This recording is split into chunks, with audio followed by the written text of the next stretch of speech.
செங்கம் பகுதியில் குடிநீர் தட்டுப்பாட்டால் காலி குடங்களுடன் வாகனங்களை சிறைப்பிடிப்பு, பொதுமக்கள் சாலை மறியல். வணக்கம், நன்னநாண்டு பூமி யூடியூப் செய்திகள். வாசிப்பது சமூக ஆர்வலரும் விவசாயியுமான சர்மா செல்வசேகர். திருவண்ணாமலை பை செங்கம். திருவண்ணாமலை மாவட்டம் செங்கம் வட்டம் பரமனந்தல் ஊராட்சியில் கடந்த ஒரு மாத காலமாக குடிநீர் வழங்கப்படாததை கண்டித்து அப்பகுதி பொதுமக்கள் காலி குடங்களுடன் சாலை மறியல் போராட்டத்தில் ஈடுபட்டனர். செங்கம் பகுதியில் தொடர்ந்து வறட்சி நிலவி வருவதால் ஆங்காங்கே கடுமையான குடிநீர் தட்டுப்பாடு ஏற்பட்டுள்ள நிலையில் இந்த போராட்டம் வெடித்துள்ளது. போராட்டத்தின் போது அவ்வழியாக வந்த அரசு பேருந்து மற்றும் இதர வாகனங்களை பொதுமக்கள் சிறைப்பிடித்து தங்களது ஆதங்கத்தை வெளிப்படுத்தினர். இது குறித்து தகவல் அறிந்து சம்பவ இடத்திற்கு வந்த செங்கம் காவல் ஆய்வாளர் திரு சீனிவாசன் அவர்கள் பொதுமக்களிடம் சுமூகமாக பேச்சுவார்த்தை நடத்தி சமரசம் செய்ய தவறினார்.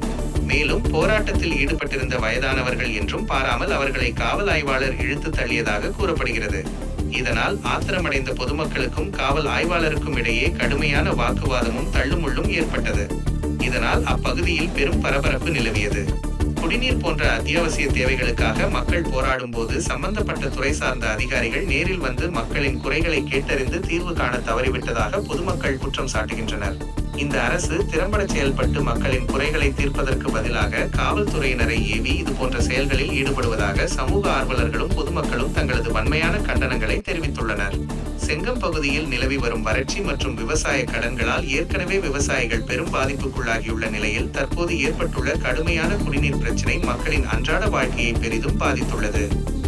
எனவே தமிழக அரசு உடனடியாக தலையிட்டு செங்கம் மற்றும் பரமனந்தல் ஊராட்சி பகுதிகளில் நிலவும் குடிநீர் பிரச்சினைக்கு முதற்கட்டமாக போர்க்கால அடிப்படையில் உரிய தீர்வு கண்டு மக்களின் துயரத்தை துடைக்க வேண்டும் என்று சமூக ஆர்வலர்களும் பொதுமக்களும் கோரிக்கை விடுத்துள்ளனர்.